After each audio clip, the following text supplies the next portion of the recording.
La pastoral de mayo de 1957, leída desde todos los púlpitos del país. El plebiscito de 1957. Y más recientemente los sucesos del 1 de enero de 1958 en Maracay, en el cuartel Urdaneta de Caracas.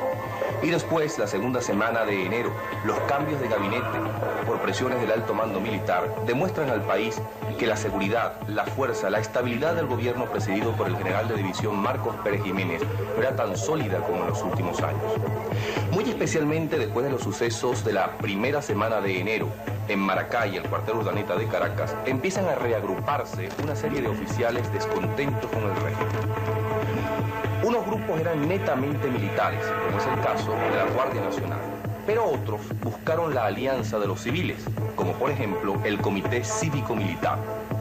Este comité está presidido por un civil y un militar. El civil tiene 28 años, Oscar Centeno Lucinchi. El militar tenía 29 años, era teniente José Luis Fernández.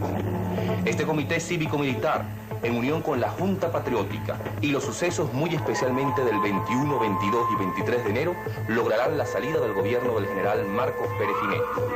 Ahora, hablan los protagonistas. Ellos cuentan nuestra historia. Para el doctor Oscar Centeno Lucinchi, líder junto con el teniente José Luis Fernández del Comité Cívico-Militar, este comité se inicia la tarde del 29 de octubre de 1957. Yo recuerdo que eran aproximadamente las 3 de la tarde, cuando José Luis Fernández llegó a mi farmacia, la farmacia Gran Avenida.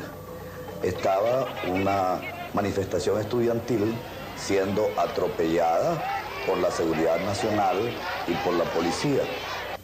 En ese momento empezamos pues a cruzar ideas sobre lo que estaba sucediendo en el país. En realidad fue ese momento, aunque teníamos una relación de muchos años, de muy buena y fructífera amistad, fue cuando empezamos a hablar en el terreno político. Oscar me manifestó sus inquietudes y me dijo que posiblemente tenía algunas personas que también comulgaban con las inquietudes de él. Yo recuerdo que después de esa reunión con la primera persona que yo hablé fue con el doctor Raúl Castro Barrueta. Allí quedamos en que tú ibas a contactar personas civiles y algunos movimientos y yo iba a hablar con oficiales de la Escuela Militar y Básica. Fue realmente cuando inicié el contacto con el compañero de habitación, el subteniente Acosta Bello, y eso dio origen a que él multiplicara su esfuerzo con las Fuerzas Armadas de Cooperación y con los propios oficiales de la Escuela Militar y Básica. Bueno, ahí nació entonces el Comité Cívico-Militar, que culminó con la victoria el 23 de enero de 1958. Entre tanto, los partidos políticos ilegalizados han constituido la llamada Junta Patriótica. A principios de 1957, el Buró Político del Partido Comunista, integrado por Pompeyo Márquez, Eloy Torres, Pedro Ortega Díaz, Alonso Ojeda y por mí, resolvimos promover una política de unidad para unir al pueblo venezolano contra la dictadura de Pérez Jiménez. Queríamos aprovechar que en 1957 se cumplía el mandato constitucional y Pérez Jiménez estaba obligado a buscar una fórmula para perpetuarse en el poder. Fue gracias a esta política que se constituyó la Junta Patriótica y los frentes de acción y de lucha de la misma, el Frente Estudiantil, el Frente Sindical, el Frente Femenino y el Frente Militar. El hombre que une a la Junta Patriótica y al Comité Cívico-Militar es el líder universitario Héctor Rodríguez Bauza. Efectivamente, mi contacto con el Comité Cívico-Militar surge de una manera casual a través del doctor Juan Ortiz. Voy a esa reunión y se suceden la coordinación, se decide pues la coordinación de las acciones militares y las acciones civiles, las acciones fundamentalmente de los estudiantes.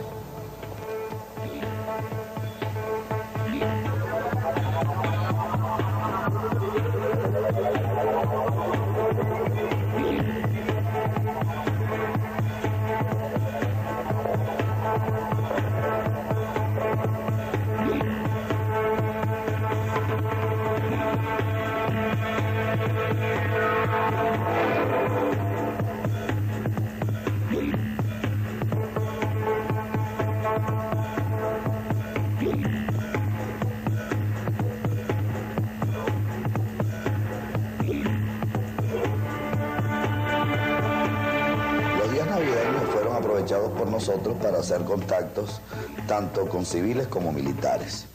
Sin embargo, el 1 de enero fuimos sorprendidos con el alzamiento de la aviación, pero sin embargo ese movimiento sirvió para que muchos militares exteriorizaran su pensamiento en contra y su posición contra Pérez Jiménez. El 1 de enero me encontraba yo en Barquisimeto y allí tuve contacto con los oficiales de esa guarnición.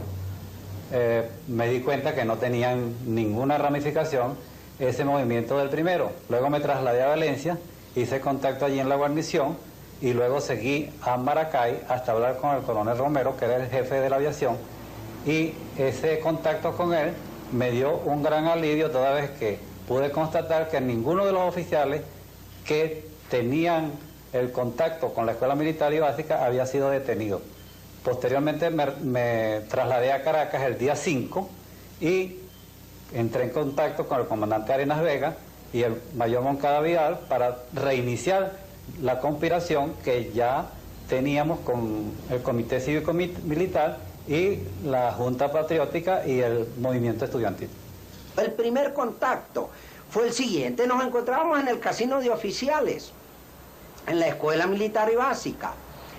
Le hice una exposición a los oficiales sobre la situación que estaba viviendo el país, los oficiales presos de todas las fuerzas, unos huyendo, otros exilados, otros confinados, otros escondidos, y llegamos a la conclusión de que teníamos que unificarnos para llevar a efecto esa iniciativa que había comenzado el 1 de enero. Para poder consolidarla, pues acordarnos los diferentes grupos. Ahí los oficiales me manifestaron: bueno, en realidad nosotros estábamos esperando que usted dijera algo para poder nosotros insinuarle también lo que nos correspondía. El alférez de navío, Brito Martínez, quien era mi ayudante, me expone: yo lo propuse a usted ante este grupo de oficiales que se encuentra aquí para que jefaturara el movimiento contra el general Pérez Jiménez en la Escuela Militar y Básica.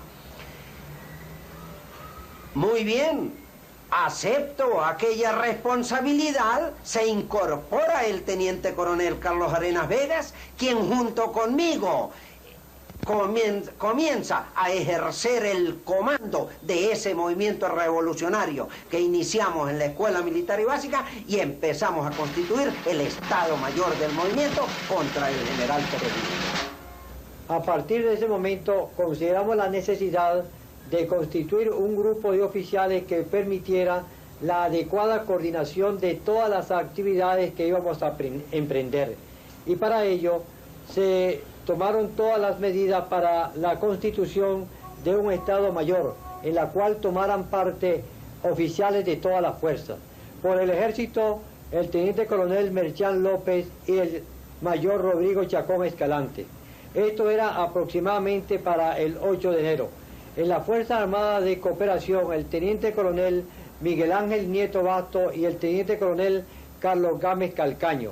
De igual manera, por la Marina, el capitán de fragata José Vicente Azopardo, capitán de fragata Michel Hernández y el capitán de fragata Andrés de la Rosa.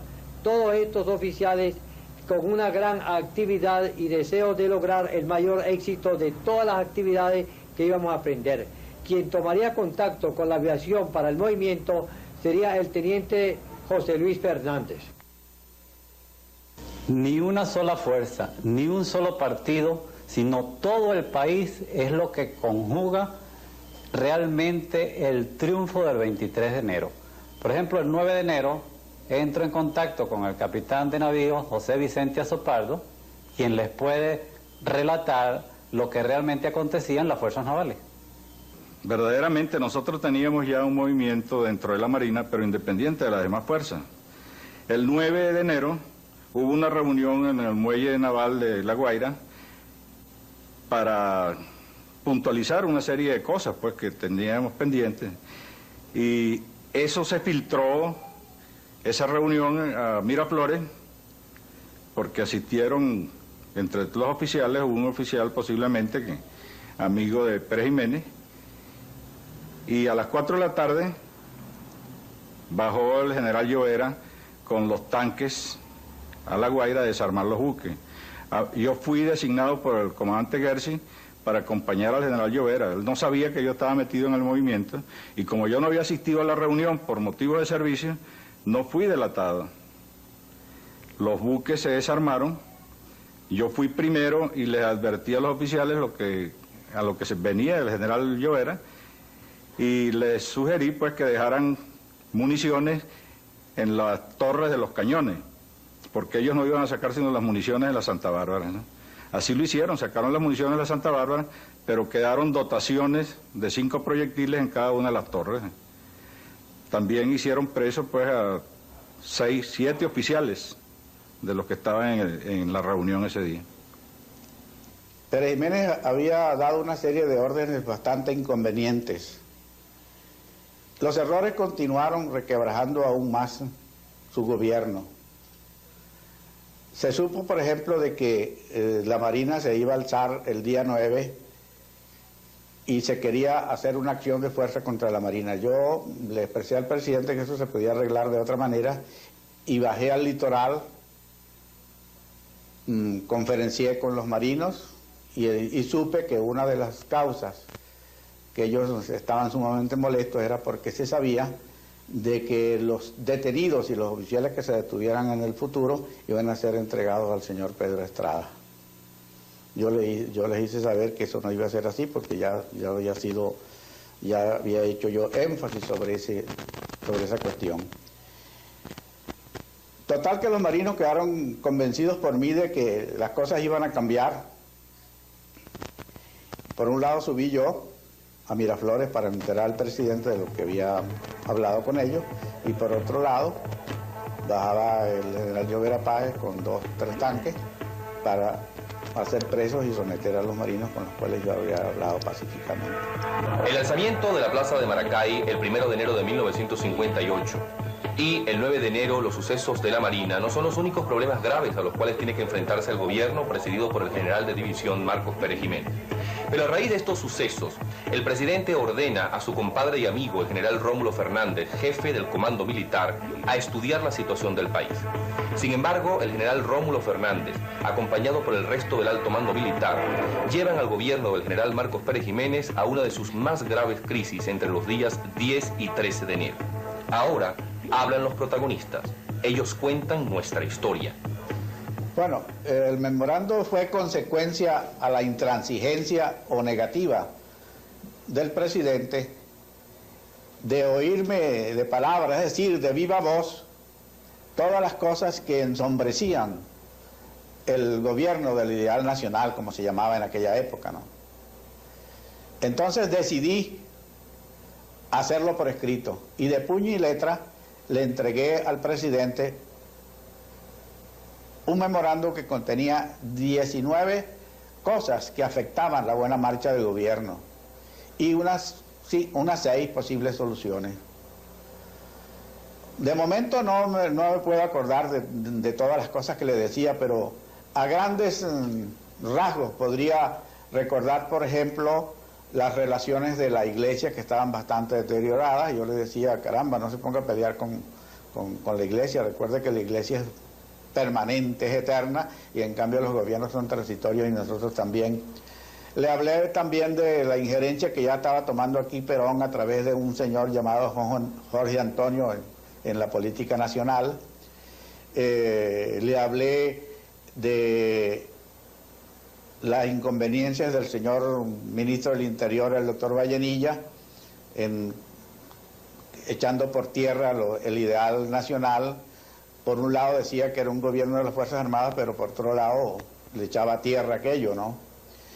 Le hablé un poco de los atropellos de la seguridad nacional, le hablé un poco de los presos políticos, y en lo que más hice énfasis fue en el plebiscito, que yo consideraba que eso debía eliminarse porque había habido fraude en el plebiscito.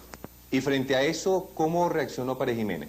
La reacción fue violentísima. Me dijo, mira, métete tus asuntos, métete tus cuestiones militares y no te metas en política. Entonces yo, un poquito también violento, agarré el papel y se lo tiré. Y bueno, si lo quieres ver, velo. Y me fui, hasta sin pedirle permiso. Y así una serie de cosas por las cuales yo me vi obligado a hablar con el alto mando militar, los que conseguí, la aviación, el del ejército y el de la Guardia Nacional. Y bajamos y hablamos con el presidente y le dijimos que la situación había empeorado muchísimo, que le pedíamos encarecidamente que cambiara de opinión en la forma como estaba actuando, y que una de las cosas que más impacto haría sería un cambio de gabinete, el que había, por uno militar. Él, viéndose presionado, accedió al cambio de gabinete militar. Entre las cosas que yo le dije, pues le dije que una de las personas que más perjudicaba era el señor Vallenilla, con sus cuestiones políticas que no estaban de acuerdo con el gobierno militar que él siempre pregonaba en el Heraldo, y también con los abusos y extremos de la política represiva del señor Pedro Estrada. Entonces se pidió concretamente, o yo le pedí al presidente concretamente, que expulsara a estos señores del país, no solamente que los destituyera. Él accedió también y me dijo, posteriormente me dijo, te pido que me garantices la vida de Pedro Estrada, cosa que a mí me pareció bastante extraño, puesto que yo no tenía ninguna cosa contra el señor Estrada como persona, sino como funcionario, como jefe de la Seguridad Nacional. Ahora, posteriormente en México me enteré de que 2 días antes del 9, se había fraguado un atentado contra mí cuando yo fuera a mi casa por una de las 2 vías que tenía para subir a Colinas de Bellomonte, donde estaba ahora el servicio de ingeniería, que era mi casa, a la cual me la quitaron después. Y entonces yo me salvé de un atentado criminal porque esa noche no fui a mi casa debido a que mi señora estaba en Barquisimeto asistiendo como madrina a un bautizo de un sobrino. El 10 de enero de 1958, presionado por un grupo de altos oficiales, el presidente de la República, general de división Marcos Pérez Jiménez, entrega el Ministerio de la Defensa al general Rómulo Fernández. Es sustituido el ministro de Relaciones Interiores, doctor Laureano Vallenilla Lanz, al igual que el máximo jefe de la Seguridad Nacional, Pedro Estrada. Tanto Vallenilla Lanz como Pedro Estrada saldrán del país. Dentro del nuevo gabinete está el contraalmirante Carlos Larrazábal. Él será juramentado como ministro de Fomento. Su hermano, el contraalmirante Wolfgang Larrazábal, se juramenta como comandante de la Armada. Lógicamente que como primera misión tengo que informarme de la situación de los buques, con los oficiales que están en la Torre del Silencio, en el comando, cómo están las instalaciones de la Armada, cómo está su personal, y en vista de las respuestas que recibo, y en vista de la situación política que evidentemente era alborotada, pues decidí hacer un recorrido por el país, por nuestras instalaciones deportivas, por nuestros buques, en las bases navales de Puerto Cabello, en La Guaira y en Oriente. Y eso lo comencé el mismo 11 de enero, creo que fue el 11 de enero del año 1958 que hice ese recorrido. O sea que pensé estar menos tiempo, pero evidentemente todo eso me llevó una semana buscando datos, conociendo el sentimiento de la Armada, y por donde quiera que hablaba y escuchaba eran razonamientos que me daban la oficialidad joven de la Armada. Estaba muy rebelde, no quería saber nada del gobierno constituido. La presidencia de la República, tal como se ha anunciado, sigue firme en sus propósitos de armonizar a los venezolanos, y a tal efecto ha procedido a la reestructuración del gabinete ejecutivo y a la designación de funcionarios para otros cargos de importancia. Dichas designaciones están de acuerdo con el sentir de las Fuerzas Armadas Nacionales institución básica de donde ha emanado este gobierno. Eso era falso. Casi todos los militares que él trajo para nombrarlos ministros ya gobernaban con él. Eran comandantes de fuerza. Entre ellos hay un caso particular, el del gobernador del Zulia, el general Prato, que si bien cumplió una misión al frente de la educación del Estado y se destacó en aquello, pues no era para que él fuera el ministro de Educación. Ahora, en la escuela militar en la mañana, cuando ya se creía que todo se había solucionado, que vendría una nueva situación, hasta uno de los oficiales dio un grito en la mañana, dándole vivas a Pérez Jiménez. Dijo, ¡viva Pérez Jiménez! Claro, yo, como jefe del movimiento en la Academia Militar contra el general Pérez, fue uno de los que hasta dio un salto. Y volteé a ver quién era el que estaba gritando, porque por lo menos de ese me tenía que cuidar. Esto fue todo el 10 de enero. Entonces ya para esta fecha todo el mundo conspiraba.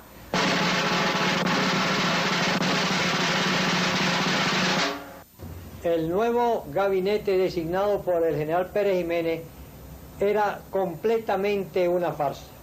Por lo tanto, los oficiales comprometidos en la escuela militar decidimos reunirnos y aproximadamente a las 12 del 10 de enero se efectuó la reunión en la cual se tomaron decisiones precisas con el fin de lograr un éxito total de todas nuestras actividades. Y la decisión final, en un consenso general, fue hacer preso al general Pérez Jiménez en la inauguración de la escuela básica. Yo atendí el llamado de José Luis Fernández y de Márquez Plana y bajé a Catia la Mar para entrevistarme en la Infantería de Marina con Haroldo Rodríguez, con el objeto de que él me informara sobre el armamento que podía tener la infantería y el estado en que se encontraban los aviones que habían sido traídos de la base de Boca del Río a Maiquetía. No logré absolutamente nada concreto, pues Haroldo Rodríguez no se exteriorizó conmigo, no me conocía. Supe que él había subido posteriormente, como a las 5 de la tarde, a la escuela militar a entrevistarse con José Luis Fernández y con Márquez Plana, y después de esta reunión de José Luis Fernández y Márquez Plana con Haroldo Rodríguez, recibí entonces una llamada urgente de José Luis pidiéndome convocar a una reunión la misma noche. La reunión fue fijada entonces en el apartamento del doctor Raúl Castro y convoqué para que asistieran junto con nosotros al propio doctor Castro, a Blas Lamberti, a Antonio Álamo, a Enrique Yéspica, a Ortiz y a Rodríguez Bauza, quienes estaríamos, por supuesto, con José Luis Fernández, quien era la persona convocante. Realmente el objeto de la reunión, o de convocar a esa reunión a través del doctor Oscar Centeno, era para informarle que los oficiales de la Escuela Militar y Básica, conjuntamente con los oficiales de la Naval, habíamos decidido hacer preso al general Pérez y su gabinete en la inauguración de la escuela básica. El plan realmente sería el de que la escuela contaba con 1.260 cadetes, iban a estar completamente armados y conjuntamente con una parte de la policía militar que allí se encontraba, el operativo iba a estar al cargo de darle la voz de estar detenido al presidente y su gabinete a través de el teniente Brito Martínez y el propio José Luis Fernández. Y yo recuerdo que incluso dentro del mismo operativo que tú planteabas, era que estaban colocadas unos puestos de ametralladoras en la parte de arriba de la escuela básica y la escuela militar que iban a tener encañonados a Pérez Jiménez y a todo el gabinete que lo acompañara y a la escolta de la policía militar, y que se iba a ir cercando a Pérez Jiménez, que desde adentro se le informaría que ante cualquier movimiento que hiciera iba a ser ametrallado. Además, en esa reunión la cosa más importante era tratar de que tú, a través de Rodríguez Bauza y de la Junta Patriótica, se lograra un apoyo de varios hombres civiles armados para contrarrestar la acción de la Seguridad Nacional, que era la que tendría la vigilancia del plantel de la escuela. Yo llevé la situación al buró político del Partido Comunista, planteé el problema, hubo aceptación del planteamiento y se me dijo, pues, se me autorizó para que junto con Guillermo buscáramos un grupo de compañeros que pudiera hacerle frente a esta tarea. Hacer preso a Pérez Jiménez en plena escuela militar, rodeado de la Seguridad Nacional y de la Policía Militar, era un acto de una gran audacia y de una gran responsabilidad. Pero nosotros estábamos decididos a todo. Por eso seleccionamos a 20 de nuestros mejores hombres y los pusimos al mando de Héctor Rodríguez Bauza a fin de cumplir el plan trazado por los oficiales de la Escuela Militar de hacer prisionero al presidente de la República. Realmente, después de ese plan, hablo con el capitán Azopardo, oficial de la Marina, y él me hace ver que, aparte de la temeridad y de la acción que aquello requería, ahí habían muchas delegaciones extranjeras y él consideraba que íbamos a involucrar a varios países si había la balacera que se suponía que habría. Y entonces podían caer algunos de ellos muertos y nos íbamos a ver en un conflicto con varios países internacionalmente. Además de eso, ya ellos tenían la sospecha de que al general Pérez le había llegado la noticia de que algo se estaba fraguando en la escuela militar y por lo tanto resolvió suspender la inauguración de la escuela básica, lo que dio origen que para el día domingo 12 nos llamaran a todos los oficiales de la escuela militar y básica a una reunión con él en Miraflores, cosa que consideramos nosotros que realmente para la acción era el fin. En esa reunión nos presentó el presidente al general Rómulo Fernández y nos hizo ver que no había ninguna discrepancia entre él y su ministro, que eran puras murmuraciones, malos entendidos y que realmente la situación era para él normal y que nos ocupáramos de nuestras obligaciones y no de estar murmurando de la situación y de las cosas que él estaba haciendo como presidente. En esa reunión, el único que habló después del presidente fue el general Quevedo, que le hizo ver al presidente que en la escuela lo único que se ocupaban los oficiales era de sus obligaciones y que allí, si le había llegado alguna información que se estaba conspirando contra él, era una falsa. El general Rómulo Fernández permaneció a su lado, al lado del presidente, y no habló una palabra. Cuando terminó la reunión, nosotros nos trasladamos a la escuela y allí, después de intercambiar opiniones entre los oficiales que estábamos desarrollando nuestro plan para ir contra el general Pérez, notamos, y se lo hice ver en la reunión en la escuela, en el teatro de la Escuela Militar y Básica, que la situación del general Pérez era desesperante, que se tenían que haber dado cuenta que no era un hombre normal el que nos estaba hablando. Ellos entendieron aquello y para confirmar lo que yo había dicho, el lunes 13 él saca al general Rómulo Fernández para Santo Domingo. Yo era el mejor amigo de Pérez Jiménez, era su compadre. Y era la única persona en el gobierno que verdaderamente le decía la verdad. Yo quiero aprovechar este momento para decirle a todos de que yo jamás ni nunca pensé ser desleal a Pérez Jiménez. Y que no estuve completando en ningún momento, porque ningún hombre, ningún militar puede decir yo estaba completando con Rómulo Fernández. Por eso mis continuas pláticas con él para decirle los males que aquejan al gobierno. Por eso fue que me atreví a hacer el memorándum que yo sabía que iba a ser el fin de mi carrera militar. Hay muchas cosas que la gente no ignora, por ejemplo, sobre los políticos de aquella época. Todo el mundo atribuía solamente al señor Valledilla algunas cosas y otras y a otros políticos que no eran verdad. Alrededor de Pérez Jiménez se movía, por ejemplo, el señor Rafael Pinzón, que estaba en la Secretaría de la Presidencia, al cual yo le atribuyo la idea del plebiscito. En el nuevo gabinete, y hablando sobre la misma cosa, en el nuevo gabinete se constituyó, yo quedé como ministro de la Defensa. Cargo que no ejercí ni siquiera por 3 días, porque eso sucedió el viernes 9, sábado y domingo, ustedes saben que poco se trabaja. Y el lunes por la mañana, o sea el 13 de enero, más o menos 6:15, el presidente me llamó por el teléfono interministerial y me dijo: Fernández, baja que vamos a hablar sobre algunos nombramientos. Yo había dormido esa noche en el ministerio, puesto que sabía que iba a actuar con el presidente en horas de la mañana temprano.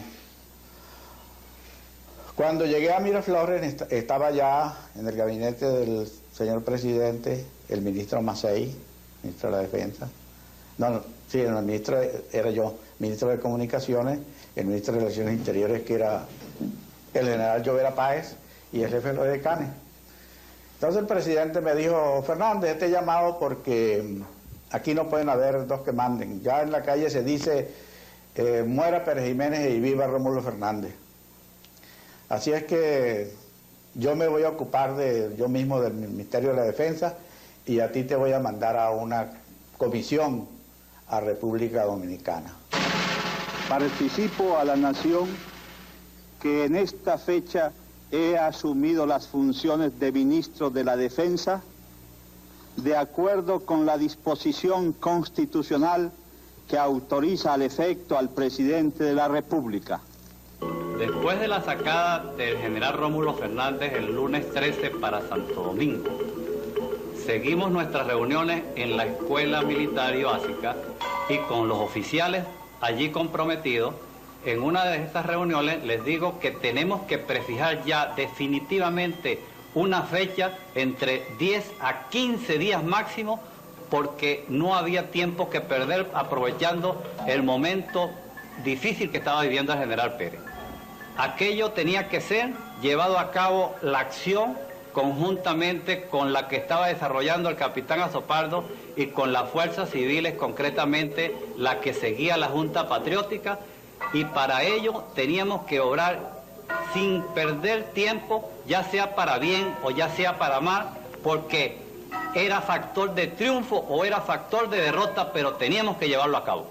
Sin embargo, el 14 de enero en la noche sucedió un hecho que a nuestro juicio revestía de extraordinaria gravedad. En efecto, yo me encontraba de turno en la farmacia y a eso de las 11 de la noche recibo una llamada de mi buen amigo el doctor Raúl Castro, quien me pedía me trasladara a su casa para algo muy importante. Yo entendí la llamada de Raúl y tenía que desprenderme del grupo de amigos que acostumbraban a hacer tertulia en la farmacia cada vez que yo tenía turno. Llamé al bachiller Getulio Carballo y le dije que se quedara al frente de la farmacia, pues yo tenía que entrevistarme con Raúl. A las demás personas que estaban en la farmacia le dije que tenía que ir a ver un hijo que estaba extremadamente enfermo.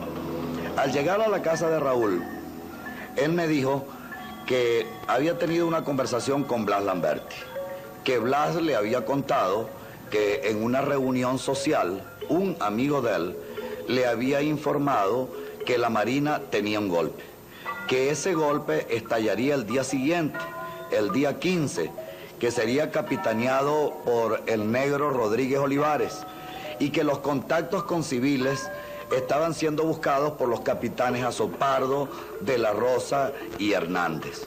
A mí me mortificó mucho aquella noticia y hice contacto de inmediato con la escuela militar, con el teniente José Luis Fernández. En vista de eso, y para constatar y darle fuerza a esa información, el día siguiente, el 15 de enero, me trasladé a la comandancia de las Fuerzas Navales. Allí me entrevisté de nuevo con el capitán Azopardo y le hice del conocimiento de la información. Ese día, el día 15, pues, nos vimos José Luis Fernández y yo en la Comandancia General de la Marina, y él me preguntó si es verdad que nosotros teníamos un movimiento para alzarnos ese día, ¿no? Yo le dije que no, que eso era falso, lo que estábamos era buscando contactos con las otras fuerzas a fin de poder trabajar en conjunto, ¿no? Y que convinimos en que lo mejor sería reunirnos ese día con todos los oficiales representantes de los cuerpos comprometidos a fin de coordinar ya de ahí en adelante el movimiento revolucionario. Efectivamente, después de despedir al personal de la farmacia, ustedes empezaron a llegar a eso de las 6:15 de la tarde, identificándose con el nombre en clave que habíamos convenido. Nuestro santo y seña era Camacaro. Camacaro. Camacaro era la frase.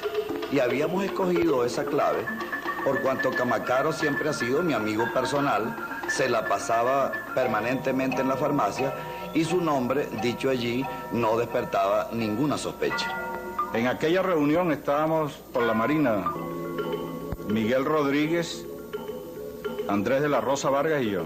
Me encontraba yo por las Fuerzas Aéreas, también se encontraba el mayor Moncada Vidal, representando a la Escuela Militar y Básica, y se encontraba también, por supuesto, el doctor Oscar Centeno Lucinchi, quien era el contacto con las fuerzas civiles.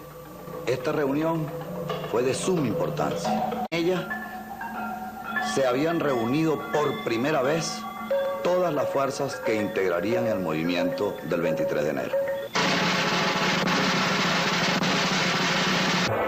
El día 16 de enero, o sea, un día después de la reunión esta, en casa de Centeno Lucinchi, tuvimos nosotros los marinos una reunión en el apartamento del capitán Andrés de la Rosa.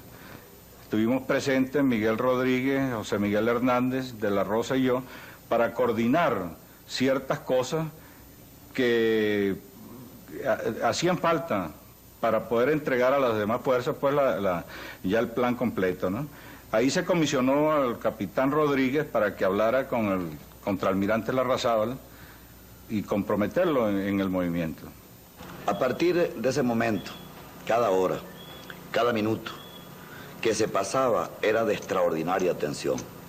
Se sucedían una serie de hechos y acontecimientos que o bien hacían tambalear al régimen o nos acercaban a nosotros a los esbirros de la seguridad nacional.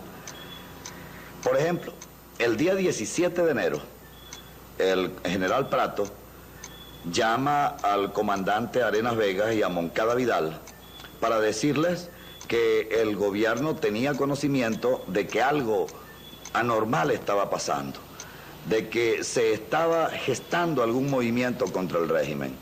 Fui llamado al despacho del general Prato, quien se desempeñaba ya como jefe del Estado Mayor General, pues le había entregado el Ministerio de Educación al doctor Fernández Morán, y me dice el general Prato, bueno, de orden superior, tiene usted que trasladarse a Tucupita, va confinado allá, y aquí tiene los pasajes, y el tiempo es el término de la distancia. Por supuesto, me despedí, tomé mis pasajes, y le dije, ¿cómo no? Cumpliré la orden. Llegué a la escuela militar, ya en la noche, me voy directamente donde mi otro compañero de comando, que era Arenas Vegas. Como tenía llave maestra, le abro la puerta y entro a su habitación. Al entrar, él sintió el ruido de la puerta. ¿Y cómo sería el estado de nerviosismo o de alteración en que nos encontrábamos? Que saltó de la cama, pistola en mano, y me encañonó de una vez. Entonces yo tuve que gritarle, decirle que era yo, para que él bajara la pistola. Ahí conversamos, les puse lo que había sucedido, que salía confinado para Tucupita, y me fui a tomar contacto con los otros oficiales comprometidos, quienes me manifestaron que el movimiento continuaba igual como estaba, como se estaba planificando, y que eso se daría. Fui llamado posteriormente a la jefatura del Estado Mayor por el general Prato. Nosotros consideramos que todo esto ha sido como resultado a la visita que se efectuó el día anterior a la escuela militar por el edecán general Pérez y también seguramente por noticias de que habíamos sido designados para presidir el movimiento que se llevaba a efecto en la academia. Esto, al entrar al despacho del general Prato, me ordenó en una forma enfática: por orden superior, usted está confinado a Tucupita y debe trasladarse en el término de la distancia. A la cual solicité el tiempo suficiente para pasar a la academia, a la escuela militar, para tomar mis útiles personales. En lo cual el general Prato dijo que no podía hacerlo, sino que me trasladara directamente a mi casa y que al día siguiente debería tomar el primer avión para Tucupita. Yo recuerdo que del grupo de reuniones que teníamos, que eran a cada momento, había una muy importante, a pesar de que todas las reuniones que hacíamos pues antes del 23 de enero tenían una gran importancia. Pero esa reunión la realizamos el día 18 de enero. Fue cuando, reuniendo a los miembros civiles del Comité Cívico-Militar, tuvimos la primera entrevista con el doctor González. Este doctor González resultó a la postre ser Fabricio Ojeda, ya que nosotros no sabíamos que se llamaba Fabricio Ojeda. Y estuvieron presentes entonces, junto con los civiles del Comité Cívico-Militar, el doctor Juan José Ortiz, Fabricio Ojeda con el nombre de doctor González y Héctor Rodríguez Bauza, el líder estudiantil. Bueno, esta reunión se hizo para decretar y empezar a precisar la posibilidad de la huelga contra Pérez Jiménez. Ahí estuvimos discutiendo pues la posible fecha de esa huelga y su carácter, si era general, si no era general, si era indefinida, si no. Yo me acuerdo que en mi automóvil estábamos la noche que discutíamos los cuatro. Ya Silvestre Ortiz Bucarán se había integrado a la Junta en reemplazo de Moisés Gamero en nombre de Acción Democrática. Me acuerdo que Silvestre Ortiz Bucarán estaba con nosotros y nosotros estábamos discutiendo esa noche la fecha en que debíamos nosotros convocar para huelga general. Ya nuestros contactos militares, ¿tú te acuerdas? El Comité Cívico Militar había entrado pues en coordinación con el movimiento nuestro y nos pedían que para ellos tener un motivo de insurgencia convocáramos al pueblo a una huelga general. Tú recuerdas que en aquellos días, entre el 15 y el 20 de enero, nos reunimos muchas veces. ¿Cómo no? Y una noche por ahí por el Pulpo. ¿Te acuerdas que íbamos en el Pulpo, en mi automóvil? Y entonces Fabricio había venido de una reunión con los militares y nos transmitía pues la exigencia de que la huelga fuera cuanto antes para coincidir con la puesta a punto del dispositivo de ellos. Sí, precisamente lo que motivó fijar esa fecha fue la necesidad de coordinar la acción de los militares y la acción popular. La convocatoria a la huelga general, que después la huelga general se convirtió en una insurrección, fue hecha entonces para el 21 de enero a las 12 del día exactamente.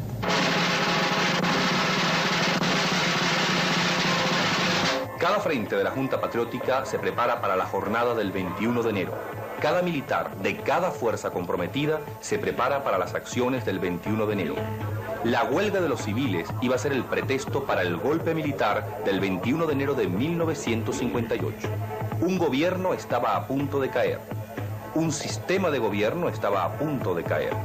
En nuestro próximo programa, los protagonistas contarán la historia de aquellas jornadas inolvidables para Venezuela.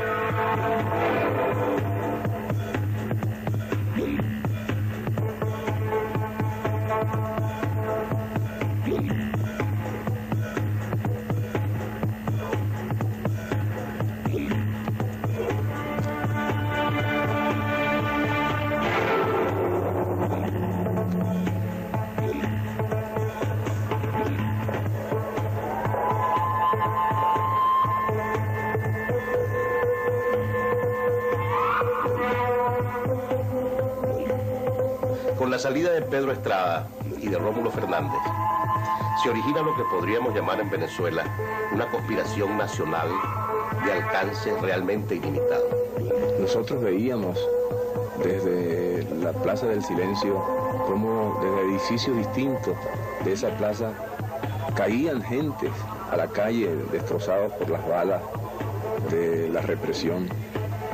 Y en ese momento ellos me dicen que encabece ese movimiento de libertar a Venezuela en ese instante de esa dictadura. Todos a converger en el silencio a las 12 meridiano, en la cual estaba planificado que comenzaran a sonar las campanas, la corneta de los carros. En ese momento se estaba decidiendo la historia de Venezuela del próximo cuarto de siglo.